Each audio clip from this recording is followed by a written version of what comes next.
Students, welcome to today's class. आज का हमारा टॉपिक है डिप्रेशन इन फ्रीजिंग पॉइंट। ये कॉलिगेटिव प्रॉपर्टी नंबर 4 है।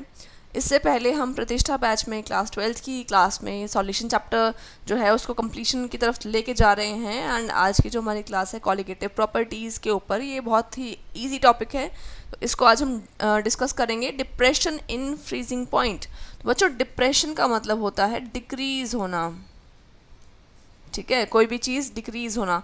जैसे हमने प्रीवियस क्लासेस में एलिवेशन इन बॉइलिंग पॉइंट पढ़ा था ना, एलिवेशन का मतलब इंक्रीज़ होना, तो एलिवेशन मतलब इंक्रीज़ होना, डिप्रेशन मतलब डिक्रीज़ होना।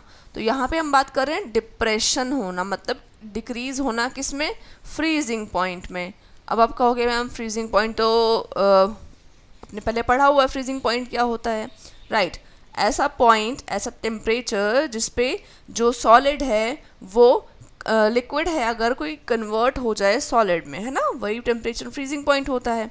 तो बच्चों एक चीज़ सोचिए, फ्रीजिंग पॉइंट एक ऐसा पॉइंट है जो मेल्टिंग पॉइंट भी होता है और फ्रीजिंग पॉइंट भी होता है। मतलब अगर हम वाटर का एग्जाम्पल लें तो वाटर 0 डिग्री सेल्सियस पर फ्रीज़ होना स्टार्ट हो जाता है, सॉलिड में कन्वर्ट हो जाता है। एंड उसी तरह से अगर आइस है हमारे पास तो वो मेल्ट होना स्टार्ट भी 0 डिग्री टेम्परेचर पे होगी, है ना बच्चों। तो हम कह सकते हैं कि वो टेम्परेचर जिस पे फ्रीजिंग होना स्टार्ट हो रही है तो उस पर मेल्टिंग होना भी स्टार्ट होगी, ठीक है। वो टेम्परेचर एक ऐसा टेम्परेचर है जो सॉलिड और लिक्विड दोनों के लिए इम्पॉर्टेंट होता है, ठीक। तो बच्चों फ्रीजिंग पॉइंट को हम कह सकते हैं, इसके डेफिनेशन लिखवा देती हूँ आपको मैं दोनों के लिए। Freezing point,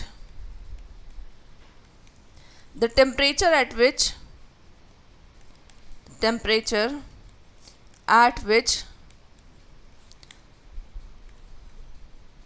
the solid and liquid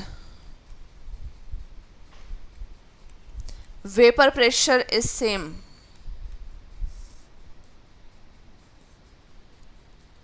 ऐसा टेम्परेचर जहाँ पे जो हमारा सॉलिड हो या लिक्विड हो, दोनों का बच्चों क्या हो, वेपर प्रेशर जो है वो सेम हो जाए, ऐसे पॉइंट को हम कह सकते हैं हमारा फ्रीजिंग पॉइंट। या आप सिंपल लैंग्वेज में कहो temperature at which liquid starts freezing.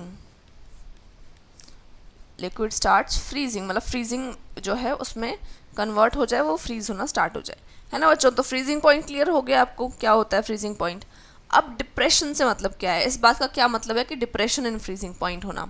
तो बच्चों देखिए यहाँ पे, अगर मैं आपको वाटर का ही एग्जांपल देती हूँ तो वाटर जो है उसमें आप सबको पता है कि अगर मैं यहाँ पे टेम्परेचर का स्केल ड्रॉ करूँ तो ये अगर 0 डिग्री सेल्सियस है तो वाटर यहाँ पे फ्रीज होना स्टार्ट कर देता है ना, ये है freezing point of water, right.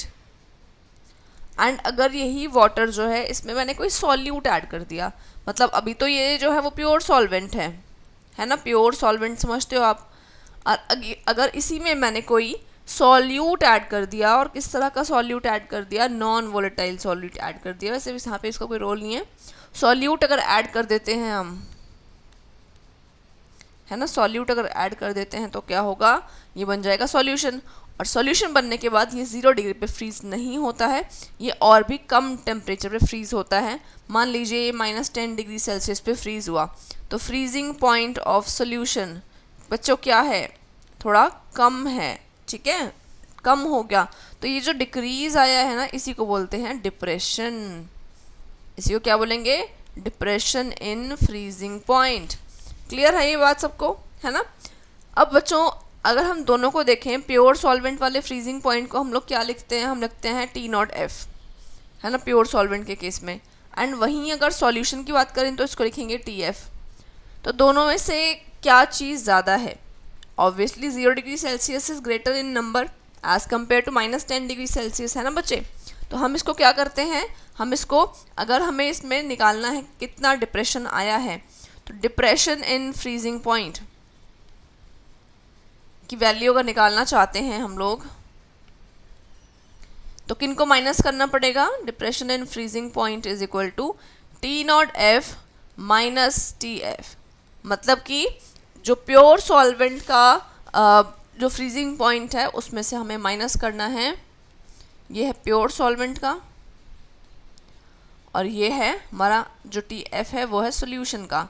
तो दोनों को माइनस करेंगे तो हमारे पास कितना डिप्रेशन आया उसकी वैल्यू आ जाएगी, कितना जो चेंज है वो आया उसकी वैल्यू आ जाएगी। ठीक है बच्चों, तो यहाँ पे इसी चीज़ को अब हमें कर्व से पढ़ते हैं। एंड ये जो फॉर्मूला है इसको अभी हमें आगे यूज़ करना पड़ेगा न्यूमेरिकल्स में, तो इसको हम इक्वेशन नंबर 1 पुट कर देते हैं। ठीक है स्टूडेंट्स, तो now in the curve we are having vapour pressure here. ऐसा ही ग्राफ हमने पढ़ा था पिछले कॉलिगेटिव प्रॉपर्टी में, पढ़ा होगा अपने, वेपर प्रेशर है ये। And here we are taking temperature. ठीक है, यहाँ पे हम लोग ले लेते हैं टेम्परेचर। अब बच्चों होता क्या है कि अगर हमारे पास कोई भी सॉलिड है या कोई भी सॉल्वेंट है, प्योर सॉल्वेंट है, तो एक टेम्परेचर ऐसा होता है जिस पे वो सॉलिड फॉर्म में रहता है एंड उसके बाद में टेम्परेचर इंक्रीज़ करते करते वो मेल्ट होना स्टार्ट होता है। मान लीजिए 0 डिग्री सेल्सियस से पहले जो पानी है वो आइस की फॉर्म में एग्जिस्ट कर रहा है।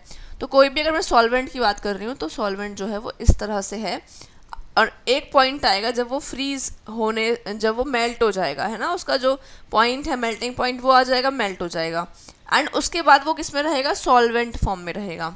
तो अगर मैं इस पॉइंट को, जो पॉइंट मैं आपको अलग से मैंने दिखाया है यहाँ पे, उस पॉइंट को अगर मैं कह दूँ कि वहाँ पे उसकी फ्रीजिंग स्टार्ट हो गई है, सॉरी उससे पहले जो है वो सॉलिड है, उसके बाद में वो क्या हो गया है, लिक्विड हो गया है।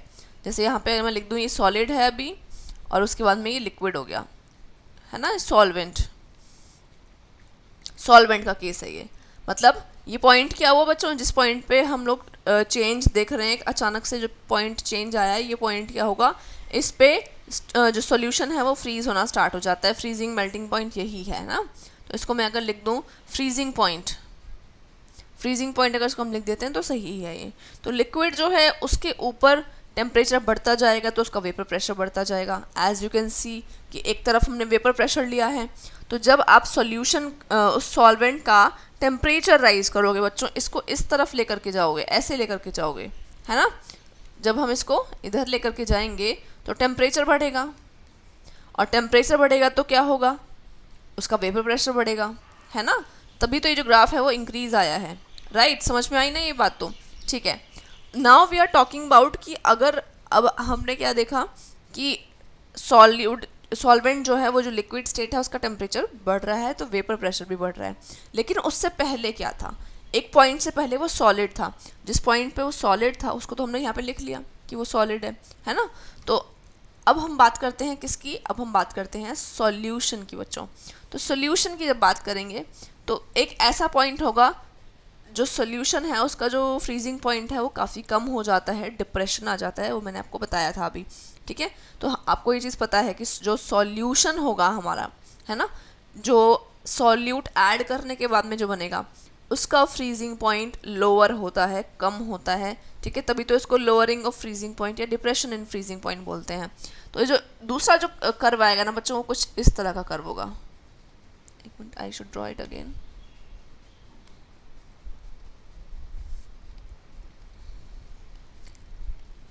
जो दूसरा कर्व आएगा ना, कुछ इस तरह का कर्व आएगा, ठीक, जो मैंने बनाया साइड में। तो उससे क्या शो हो रहा है हमें, उससे ये शो हो रहा है, इसको भी थोड़ा और क्लियर बना देती हूँ मैं।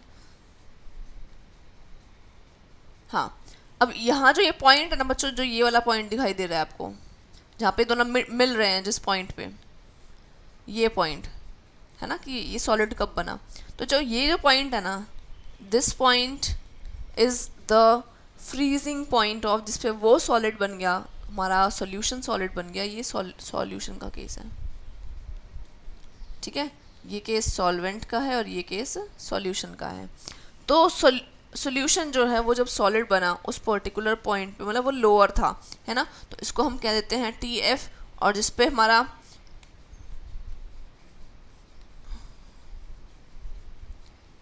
ठीक है, तो इसको हम कह देते हैं T0F, जिस पे हमारा सॉल्वेंट जो है वो फ्रीज हो रहा था। तो स्टूडेंट्स, इनमें से कौन ज़्यादा है आप देख सकते हैं क्लियरली। तो हम माइनस किस में से करेंगे, delta TF is equal to T0F minus TF। ठीक है, ये हो गई बात, क्लियर है यहाँ तक, ये ग्राफ आपको समझ में आ गया होगा। Now we are coming to the formula. Next फॉर्मूले पे चलते हैं जो हमें यहाँ पे जिसकी बात करनी है। ठीक,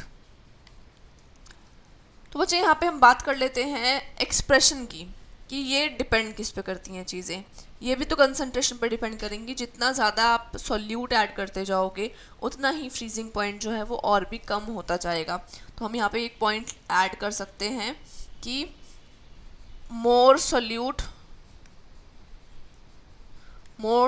added more decrease in freezing point, तो फ्रीजिंग पॉइंट और भी कम होता जाता है। ठीक है ना, तो ये बात हमारी क्लियर हो गई है, एकदम सिंपल सी बात है, समझ में आ गया है। ठीक है बच्चों, तो अब यहाँ पे हम इसको लिख लेते हैं। इसका मतलब क्या है, किस पे डिपेंड कर रहा है, सॉल्यूट के अमाउंट पे डिपेंड कर रहा है। क्या चीज़, डिक्रीज इन फ्रीजिंग पॉइंट है ना। फ्रीजिंग पॉइंट किस पे डिपेंड करता है, ये डिपेंड करता है अमाउंट ऑफ द सॉल्यूट पे। तो हम कह सकते हैं बच्चों delta T F is proportional to molality, है ना। कंसंट्रेशन हम यहाँ जो ले रहे हैं, कंसंट्रेशन टर्म, वो हम मोलैलिटी ले रहे हैं। कंसंट्रेशन ऑफ, किसकी कंसंट्रेशन की बात कर रहे हैं, जो हमारा सॉल्यूशन बना है उसकी कंसंट्रेशन पे डिपेंड करता है। तो यहाँ पे हम इसको ले लेते हैं मोलैलिटी। अब इसको हम अगर प्रोपोर्शनैलिटी कांस्टेंट लगाते हैं यहाँ पे तो क्या होगा, यहाँ पे हमें फ्रीजिंग पॉइंट की बात हो रही है ना, तो delta T F is equal to K F M, है ना। तो यहाँ पे के एफ क्या है बच्चों, दिस के F is proportionality constant, it is cryoscopic constant. So cryoscopic constant भी बोलते हैं, क्योंकि ये जो पूरी स्टडी है वो पूरी स्टडी को क्रायोस्कोपी कहा जाता है। ठीक है, जो फ्रीजिंग के बाद की जो फिनोमिनास हैं उनको डिस्कस करते हैं, वो क्रायोस्कोपी एक टर्म है उसमें आता है। ठीक है बच्चों, तो क्रायोस्कोपिक कांस्टेंट हो गया, इसी को हम कहते हैं molal depression constant. Molal depression constant मतलब क्या है इस बात का बच्चों, मोलल का मतलब कि मोलैलिटी से बात हो रही है, स्मॉल m, डिप्रेशन मतलब डिक्रीज होना, और ये कांस्टेंट जो है वो मोलर डिप्रेशन कांस्टेंट है। अगर अब हम यहाँ पे बच्चों इसको हम इक्वेशन नंबर 2 लिख लेते हैं। ठीक है, अगर अब हम यहाँ पे इसको यहाँ पे मोलैलिटी की जो फॉर्मूला है उसको लिख लेंगे तो हमारे पास जो टर्म आएगी वो और भी ज़्यादा क्या आ जाएगी, प्रिसाइज आ जाएगी, और हम उससे काफ़ी सारी और कैलकुलेशंस भी कर पाएंगे। तो इसको मैं एक्सपैंड कर देती हूँ। बट बच्चों मोलैलिटी का फॉर्मूला क्या होता है, मोलैलिटी का फॉर्मूला होता है number of moles of solute divide by यहाँ पे आएगा mass of solvent in KG, है ना, mass of solvent in KG. ठीक है, तो सॉल्वेंट का मास, ना कि वॉल्यूम, जैसे हर जगह हम वॉल्यूम के बारे में पढ़ते हैं, यहाँ पे वॉल्यूम की बात नहीं हो रही है। तो ये हमारा जो फॉर्मूला है ये मोलैलिटी का है। तो अगर मैं इसी को बच्चों थोड़ा और लिखूँ अच्छे से, तो नंबर ऑफ मोल्स का फॉर्मूला क्या होता है, given mass by molar mass, ये तो आप जानते हो। अगर सॉल्वेंट केजी में है और हमारे पास ग्राम में दिया हुआ है सॉल्वेंट का मास, तो हम number of moles of solute के लिए नंबर 2 लगाया जाता है ना, तो W2/M2, और अगर सॉल्वेंट है तो उसको W1 मानेंगे, W1 ग्राम में डिवाइड बाय 1000। ठीक है, तो ये W1 क्या है, ये क्या है बच्चों, यहाँ पे गिवन मास ऑफ सोल्यूट, ये क्या है, मोलर मास ऑफ सॉल्यूट।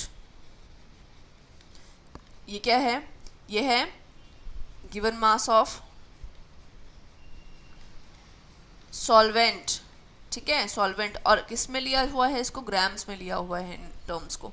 ठीक है बच्चों, तो इसको अगर हम थोड़ा और ढंग से लिखेंगे और इस वाले फॉर्मूले में पुट करें, अगर डेल्टा टी एफ वाले फॉर्मूले में अगर इसको हम लेते हैं तो ये कैसे लिखा जाएगा, delta T F is equal to K F multiply M की जगह पुट करते हैं W2/M2 मल्टीप्लाई 1000 अपॉन W1, है ना बच्चों। ये समझ में आया होगा। इसको जब हम ऊपर लेके जाएंगे तो क्या हो जाएगा, ये रेसिप्रोकल वाली फॉर्म में हो जाएगा, और इसको यहाँ पे मल्टीप्लाई कर देंगे। ठीक है, तो this is the third formula जो हमें पढ़ना था। ठीक है, थर्ड इक्वेशन। अब बच्चों यहाँ पे आता ये कई बार molar mass of the solute निकलवाता है आपसे, आपको ये चीज़ कैलकुलेट करने आती है कई बार, कई क्वेश्चंस में, calculate molar mass of the solute. ठीक है, आपको कैलकुलेट करने आएगी। क्या कैलकुलेट करने आएगी? मोलर मास ऑफ सॉल्यूट निकालना है। ठीक है, तो आप यहाँ पे क्या करते हैं, M2 कैलकुलेट करते हैं। तो M2 को उधर ले जाएंगे, बाकी सारी वैल्यूज को एक साइड में, and you will be able to find out these things. ठीक है बच्चों, तो चलिए क्वेश्चन कर लेते हैं इन्हीं फॉर्मूलाज को यूज़ करते हुए, तो आपको सारी चीज़ें जो है वो काफ़ी क्लियर हो जाएंगी। क्वेश्चंस आपको करने हैं कम से कम 5 न्यूमेरिकल्स करने हैं इस टॉपिक के ऊपर, तो ज़्यादा बेटर जो है आपको चीज़ें समझ में आएंगी। ठीक है बच्चों, तो इसको डिस्कस कर लेते हैं। हमारा क्वेश्चन है यहाँ पे, मैं क्वेश्चन लिख देती हूँ आपके लिए। 1 gram of a non electrolyte solute in 50 gram of benzene lowered the freezing point of benzene by 0.40 kelvin. ठीक है बच्चों, तो यहाँ पे आपको काफ़ी सारी इन्फॉर्मेशन दे दी है इन्होंने।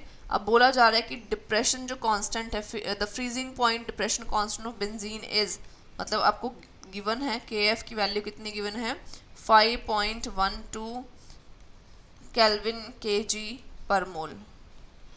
ठीक है ना, आपको इतना दे दिया है यहाँ पे इन्होंने। तो find the molar mass of the solute, वही जो मैंने आपको बताया था वही यहाँ पे करना है हमें, find the molar mass of solute. अब कुछ बच्चे पता है कितना दिमाग लगा देते हैं, इतने इंटेलिजेंट बनते हैं अपने आप में, भैया क्या बताएं आपको। मोलर मास ऑफ सॉल्यूट, यहाँ पे मान लीजिए आपको अभी बेंजीन बात हो रही है नॉन इलेक्ट्रोलाइट सॉल्यूट की, क्योंकि उन्होंने नाम नहीं दिया, बट कई जगह बच्चों ने नाम दिया होता है, और जिन बच्चों को कुछ नहीं आ रहा होता है कि कैसे करना है कैसे नहीं करना है, जो बिल्कुल ब्लैंक बैठे होते हैं ना, वो सिंपल कैलकुलेशन करके आ जाते हैं, किसकी मोलर मास कैलकुलेट करके आ जाते हैं। बच्चों ऐसे नहीं करना है, आपको क्वेश्चन दिया है आपको, तो आप उसको तरीके से करेंगे। ठीक है, तो आपको क्या करना है, यहाँ पे पहले हम गिवन की चीज़ें लिख लेते हैं। 1 gram of a non electrolyte solute, इसका मतलब सॉल्यूट का मास 1 ग्राम है, इसका मतलब W2 जो है वो 1 ग्राम है। ठीक है ना, इन 50 ग्राम ऑफ बेंजीन, मतलब कि सॉल्वेंट जो है वो है 50 ग्राम, 50 ग्राम हमारे पास बेंजीन है जो हमारा सॉल्वेंट है। Lower the freezing point of benzene by, अब बच्चों यहाँ पे बात जो हो रही है ना वो थोड़ी इंपॉर्टेंट है। वो बोला जा रहा है हमें, क्या बोला जा रहा है कि कितना लोअर हुआ है फ्रीजिंग पॉइंट, वो हुआ है 0.40 केल्विन। ठीक है, तो डेल्टा TF लिख लेते हैं हम लोग, कितना आया डेल्टा TF 0.40 केल्विन। ठीक है, अब KF की वैल्यू दी हुई है आपको, कांस्टेंट की वैल्यू दी है, कांस्टेंट की वैल्यू क्या दी है 5.12। अब हमें सिर्फ इतना बोला है कि आप निकाल लीजिए मोलर मास। अब बच्चों ये जो फॉर्मूला ऊपर लिखा है ना स्क्रीन पर रेड कलर से जो मैंने लिखा है आपको, वो वाला फॉर्मूला देखो क्या क्या गिवन है, मैं उसको बस अंडरलाइन करूँगी एक बार। डेल्टा TF गिवन है, KF गिवन है, W2 गिवन, M2 नहीं गिवन है, W1 गिवन, चारों चीज़ें गिवन है आपको, बस कर लीजिए इसको, सिंपल सी बात है, कुछ सोचना ही नहीं है ज़्यादा। तो पहले फॉर्मूला लिख लेते हैं हम लोग। M2 is equal to, M2 को उस तरफ लेके जाइए, बाकी सारी चीज़ों को नीचे लेकर के आइए। M2 is equal to KF W2 into 1000 divide by, यहाँ पे आ जाएगा डेल्टा TF इंटू W1। ठीक है, ये हो गया फॉर्मूला, वैल्यूज पुट करिए। KF की वैल्यू कितना है 5.12, W2 की वैल्यू कितनी है 1 ग्राम, 1000, डेल्टा TF की वैल्यू 0.40 और W1 की वैल्यू इज़ 50 ग्राम। ठीक है ना, बहुत ही सिंपल कैलकुलेशन है, ज़्यादा डिफिकल्ट कैलकुलेशन नहीं है, इसको आप लोग सॉल्व कर लेना, कोई ज़्यादा कन्वर्जन करने की ज़रूरत नहीं है, कहीं कुछ नहीं करना है आपको, सिर्फ इसको सॉल्व करना है। तो बच्चों इसका जो आंसर आएगा वो कितना आएगा, इसका आंसर मैं लिख देती हूँ, सॉल्व कर लेना आप लोग। इसका आंसर आ रहा है 256 ग्राम पर मोल। ठीक है, यूनिट भी आप सारी लिख के कट कर सकते हो। तो दिस इज़ द आंसर, ये हमारी जो कैलकुलेशन थी वो इस तरह से होगी बच्चों। ठीक है, बहुत ही सिंपल क्वेश्चन था, एंड इस तरह के सिंपल क्वेश्चन ही आते हैं, ज़्यादा डिफिकल्ट क्वेश्चन इसमें से नहीं होता है। बट आपको सभी तरह के क्वेश्चंस प्रैक्टिस करने पड़ेंगे, एटलीस्ट कितने क्वेश्चन करें आप लोग, एटलीस्ट 5 क्वेश्चन प्रैक्टिस करनी है। ठीक है, कितने क्वेश्चन की प्रैक्टिस करनी है, 5 क्वेश्चंस की प्रैक्टिस करनी है न्यूमेरिकल्स की, इस टॉपिक में से। बहुत इंपॉर्टेंट है न्यूमेरिकल्स, इस चैप्टर में से भी आप जानते हो बच्चों न्यूमेरिकल ही ज़्यादा आते हैं एज़ कम्पेयर टू तो थ्योरी क्वेश्चंस, ठीक है ना। तो चीज़ें जब भी क्लियर होती हैं जब आप मेहनत करते हो, वो तो आपके हाथ में है ना। तो आपको ये चीज़ ध्यान से अच्छे से करनी है। एंड जो बच्चों को डाउट्स होते हैं वो तो आप मुझे टेलीग्राम चैनल पे भेज ही देते हो। तो स्टूडेंट्स आज की क्लास में इतना ही, और दैट्स ऑल फॉर टुडे। ठीक है बच्चों, लाइक करना वीडियो को, कमेंट करना, शेयर करना अपने फ्रेंड्स के साथ, and subscribe to my channel. Bye bye. Tell me pretty lies, look me in the face, tell me that you love me, even if it's fake.